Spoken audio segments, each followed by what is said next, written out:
Morning guys, time check 4 AM and ginising na ako ng kapatid ko kasi ngayon isasama nila kami ng may-ari ng Sheena Bangkok Wardrobe para mag travel to Cebu by road.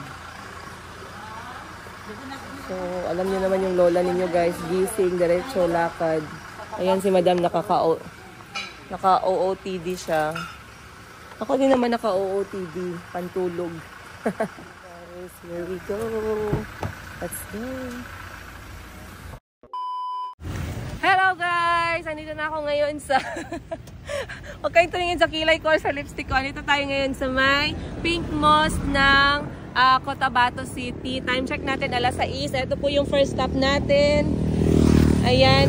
Hindi naman tayo pwedeng mag-cross the line. So, nasa labas lang kami, nagtingin at nagpa-picture. And we will continue our journey. Let's go! Apay marang, okay? Ayaw pa pik-pik ha.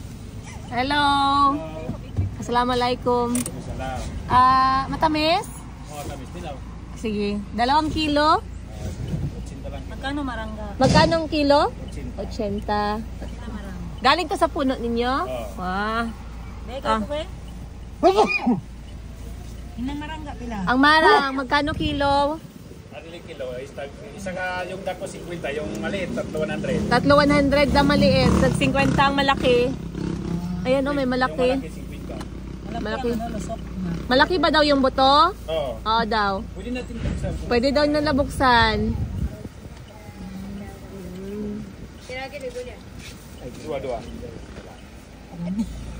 Asan na tayo, madam? Andito na tayo ngayon sa Yung malaking Pikong gusto. Tunnel. Malapit na tayo guys. Kaya abangan nyo. This is historical Mga tunnel. pila daw. In Mindanao ha? Mga pila daw. 3 lang eh. 3 lang po. 3. Opo, yung malaki ang buto. Kain na kasi magkain kami. Yung ready na daw makain. Marunong sila magtingin kung malaki yung buto ba. Guys, oh, wow. Ang daming marang, lansones. Ano pa yung pila kamarang? Yan, 3 lang po. Opo. Dua ini, 2. 2 kilo. Ah. Pwede po may patong dira sa ano. And marang. Dito na lang po. Bali, magkano lahat? 160 tsaka 50? Tsaka 100? 260 daw. Hi guys! Ayan. Good So, morning ka muna. Ha? Intro pa man. Sama. Maayong buntag. maayong buntag! Okay. Mindanao! So ngayon, nag-travel kami papuntang north side ng Mindanao, which is Dapitan City. Anong oras tayo umalis ng Jensen? So from Jansan, umalis 4 kami 4 AM. So that is south part of Mindanao. So we are traveling the other side. At ngayon, I'm sorry, guys. after 3 hours, 6 hours. 6 hours, nandito na kami ngayon malapit sa famous tunnel ng Mindanao, ang Pikong Tunnel. That is the American built By the American. American built tunnel, or tunnel that American built. Okay. That's right. That's right. So abangan nyo guys, ang ganda. See ya! Finally, after 7 hours ng mga senior citizen, nakarating din tayo ng Pikong Tunnel. Ayan sa likod natin. One of their famous stop dahil sa gawa daw yan ng mga Amerikano. So, tayo ay bababa at iihi guys kasi yung pantog natin at esophagus. Esophagus. Wow. Hulog lang. So mag-toilet break lang tayo guys. This is a private CR. Bayad ka lang ng 5. Basta by privacy ka na sa 5 pesos.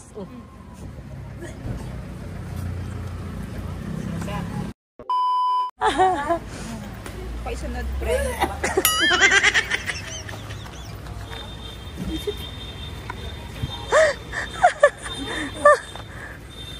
Day ako makaihi. Iihi lang tayo pero yung dala nating tissue parang magtutubol kayo ah. Hindi pwede sa mga traveler kapag ikaw ay mapili at maarte. Dapat on the go. Oh, ikaw? Dito ko.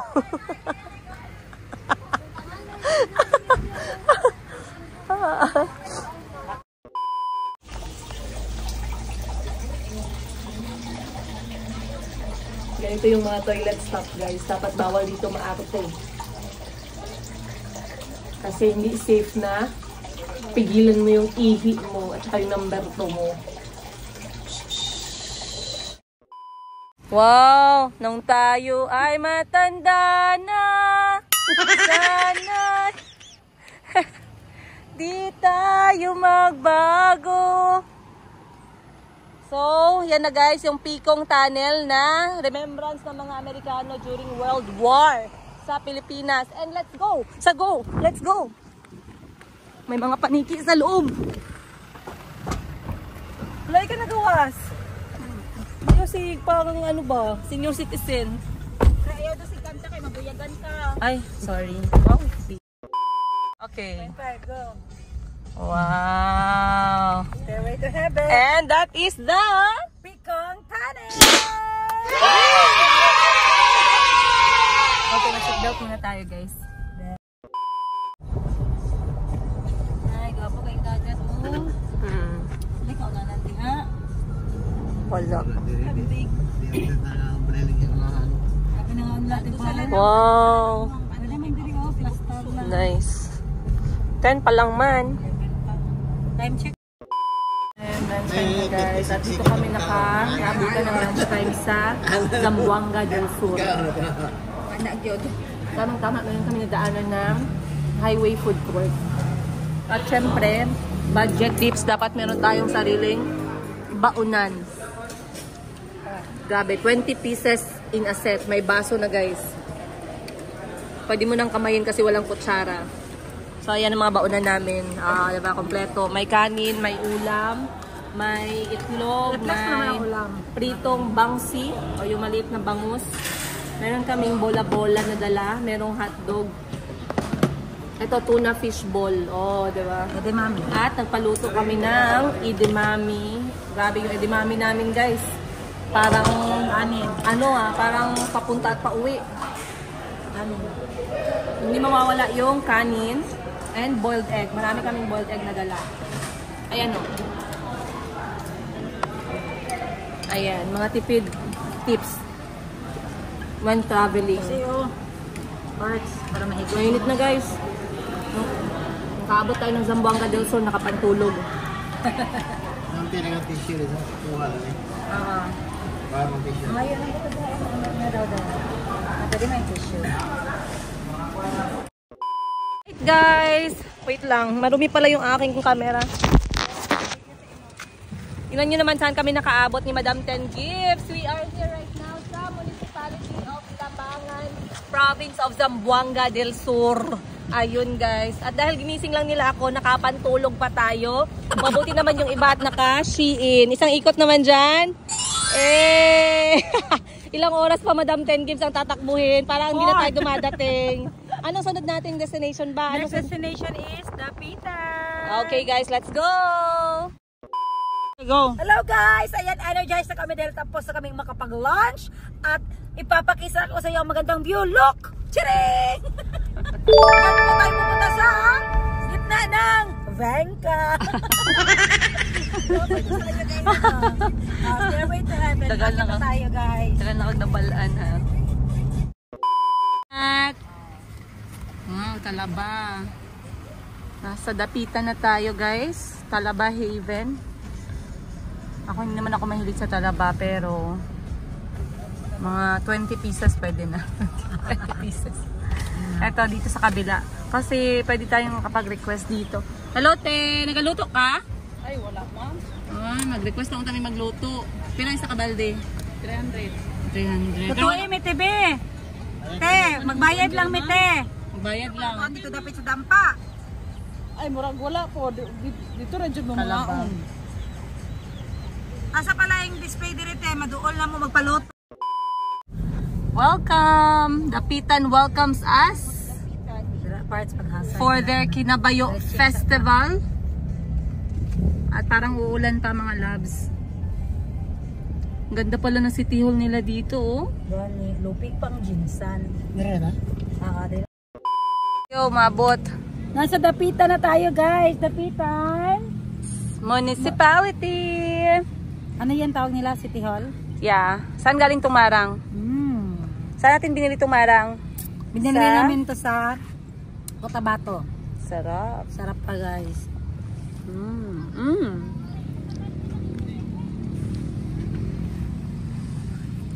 Here comes the bride, all dressed in white. Here comes the bride, without his groom.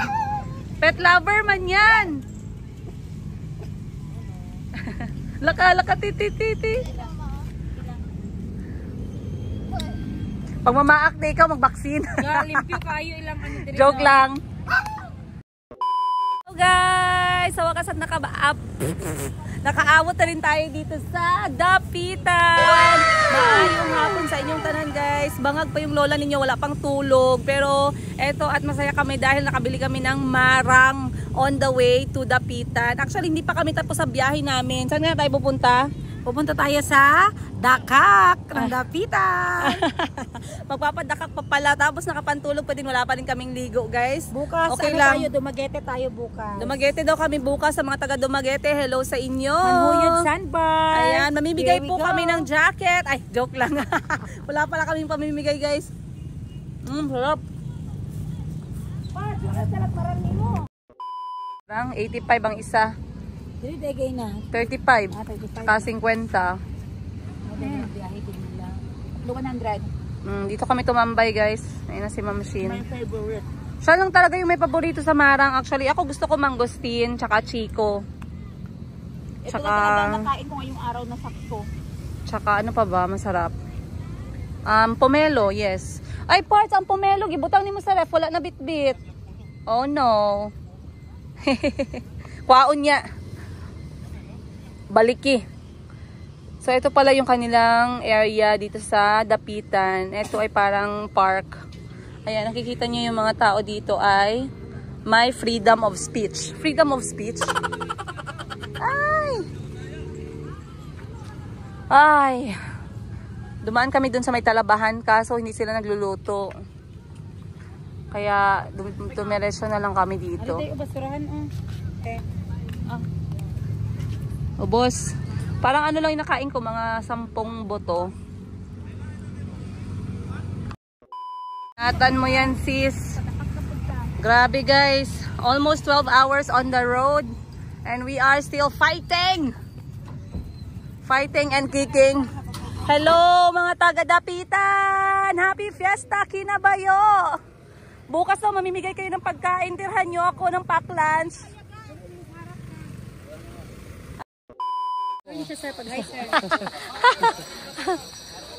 Andito tayo ngayon guys sa Museo ni Jose Rizal sa Dapitan. So we are going to take a walk. So we are going to sa mga bahay na Rizal. No? Mga bahay. First kubo niya is the clinic no Casa Redonda. Wow. Yes ma'am.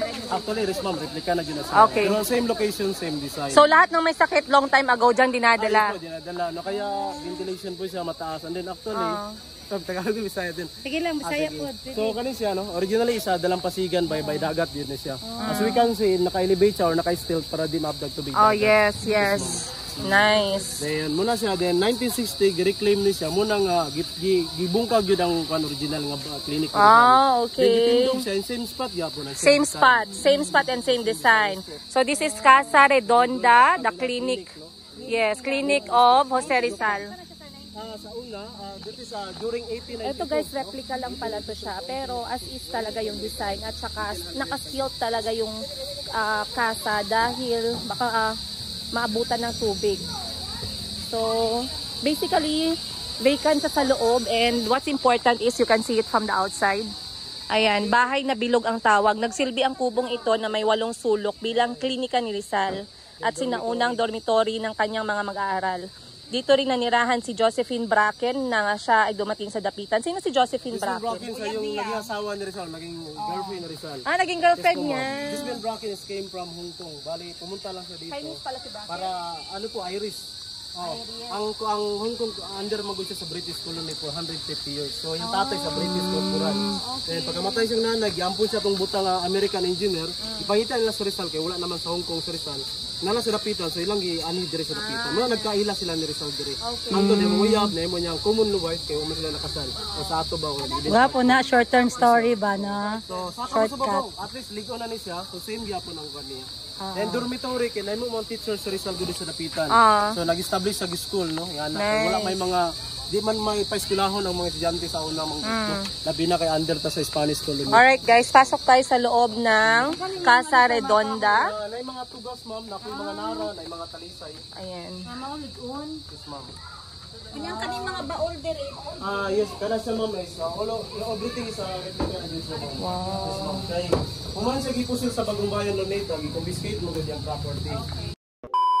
Okay. So eto naman ang casa. Anong name? Anong pangalan? Luxury house ni Rizal. Casa? Casa Residencia. In short, residence. Resident ni Rizal. So, another replica lang din ito, guys. Right now, nasa balcony tayo. Ayan. Ang ganda. Kahit noong unang panahon na wala pa silang mga, ay, meron ng mga inhinyero. Tsaka, architecture. Nung mga panahon na yon, pero ang ganda pa rin ang ganda naman talaga ng bahay.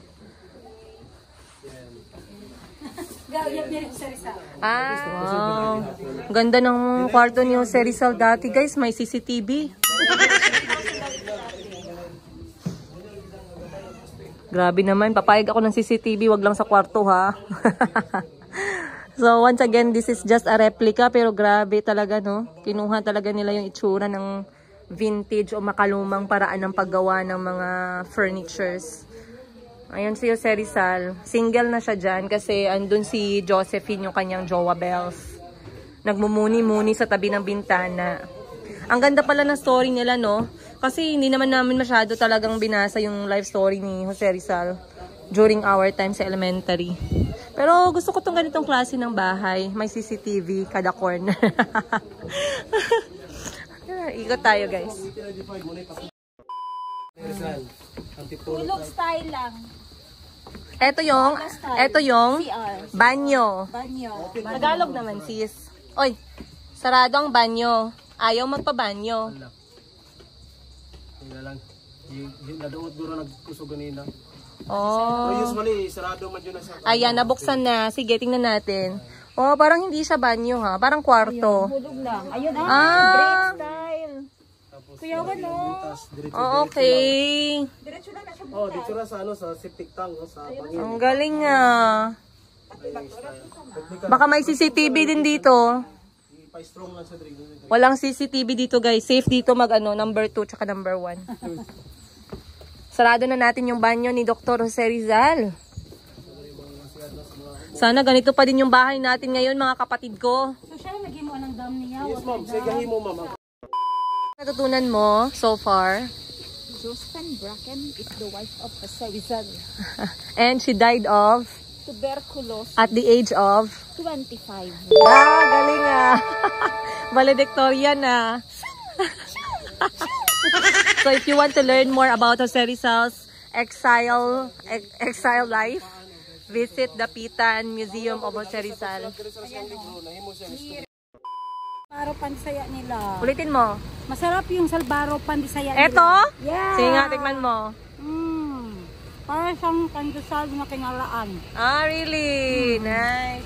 Etong salbaro Panbisaya, guys, dito yan binibenta sa labas ng Rizal Shrine for only, magkano nga ito kuya? 70 pesos, tatlo, 200 per pack. Ayan, tikman mo ang salbaro Panbisaya. Hindi siya makakagat kasi meron siyang braces. Tayo naman titikim. Tikman natin.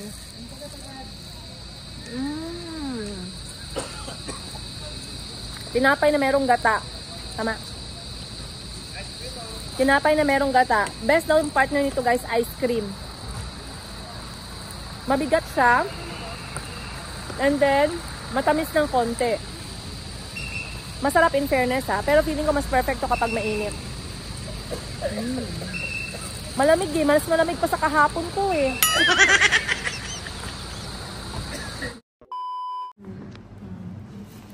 Sis, anong problema? Wala pa, so far. Ay, sorry. Pati naman. Ay, may Thai menu. May mga Thai menu.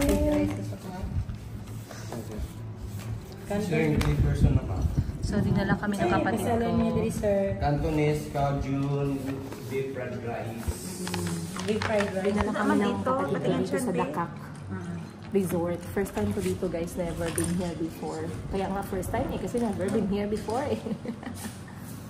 Naantay ko yung mga ate ko mag-check. 5 naman ko ba no? Menu. 5 po, 5.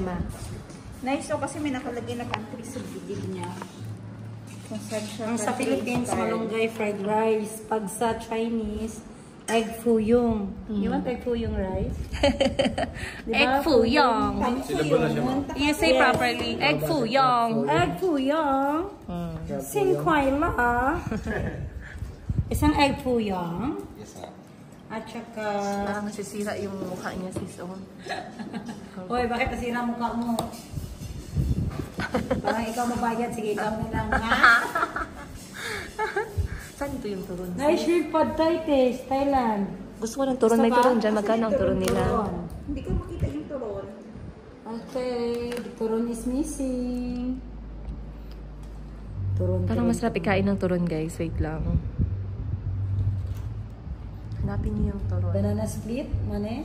No, turon is turon.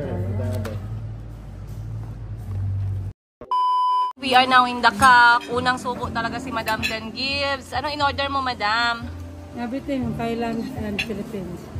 Thailand and Philippines. Meron siyang pad thai, merong fried rice, merong salmon salad, yung aking ate na naganda-gandahan, spring roll, at saka sabaw na? Yung sabi mo kay na baka. Sabaw na baka. Masarap yung spring roll. Ayan po yung Dakak Beach Resort.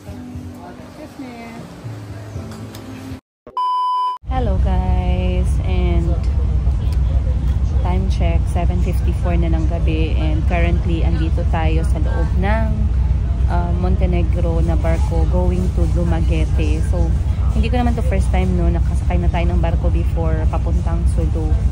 So this is my second time, and ito ay much shorter kasi 3 oras lang daw. Inshallah makarating tayo ng Dumaguete after 3 hours.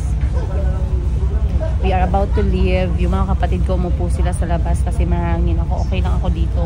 Magpapahinga and chinecheck yung mga anak ko sa bahay.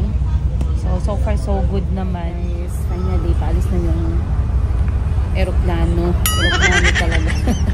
Paalis na yung barko kasi alas 8 yung alis, and maraming bakanting upuan ngayon. So at least makahiga tayo ng konti kahit maikli lang yung biyahe.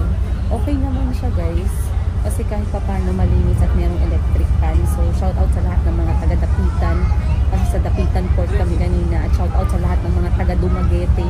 Ayan, Dumaguete kami bukas. Ito mga places na to guys, first time ko pang makikita dahil nga nag-by road kami going Cebu dahil sa aming business meeting na magkakapatid. And so far so good. Alhamdulillah, lahat naman ng aming nadaanan ay very smooth. And medyo kinabahan lang kami kanina no, kasi meron pa rin mga driver na tanga. Sorry sa word ha, pero tanga talaga yung word. Unang-una, kahit ako hindi ako expert driver, alam ko na bawal kang mag overtake, lalong-lalo na sa mga curve na lane or sa kurbada. So kanina, sasakyan namin ay malapit na tamaan ng isang sasakyan na nag-overtake sa isang malaking truck lang naman guys. So nakakainis isipin na merong mga taong reckless na kung gusto niyo mauna sa langit or kung saan niyo gustong pumunta, mauna naman kayo ng dahan-dahan. Huwag niyo naman kaming idamay ng mga inosente na nagbiyahe ng maayos sa daan. So kung may mga nanonood dito ng mga reckless driver, mag-ayos kayo ha. Kaya kami may mga anak na kami uuwian. Kayo kung wala na kayo, bahala na kayo sa buhay niyo. Nakakainis. alam niya na kurbada, tapos mag-overtake sa pick-up. It's a very, very simple thing to remember. Ayan, baka siguro nagbayad ka lang ng lisensya mo, hindi ka siguro nagpa-orient, no? Pa-orient muna bago lisensya. Paano malaman mo ba yung mga rules sa daanan? Ayan na guys, umandar na po yung ating barko, and in 3 hours time, inshallah, we will reach Dumaguete. So we'll keep you posted, and I'll see you on tonight's episode. Ganyan po ang itsura ng aming sinasakyan. So sa baba nito ay ang mga truck at mga sasakyan, and then dito sa baba is dito sa second floor ay mga pasahero na lang, tsaka sa labas wala naman masyadong pasahero. Very maluwang. Sana all maluwang. Pero in fairness I like the fact na may mga tanim-tanim dito sa loob. Nakaka-refreshing baga. Kahit na alas 8 pa lang ng gabi ay talagang ang sarap lang ng vibe kasi mahangin, merong mga halaman, merong electric fan, malinis, may basurahan, tahimik yung mga tao, hindi palengkera yung mga hindi kami palengkera ng mga pasahero. And then another thing guys, merong pa TV at saka merong pa piso wifi. O, diba? Saan ka dyan? High-tech na high-tech. Yung pa Dumaguete, guys. Shout out sa Montenegro, ha? Very good kayo. Thumbs up. Wow!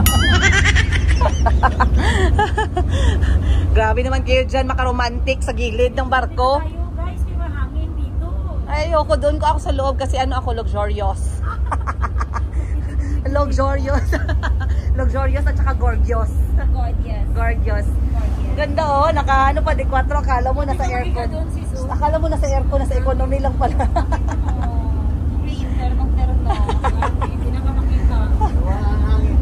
Ay, nako, lumarga na ang all guys. Mag-order ba kayo ng kape? Kape, balot? Balot po. Balot 20 years, 20 days. Ayaw namin ng balon. Ano lang?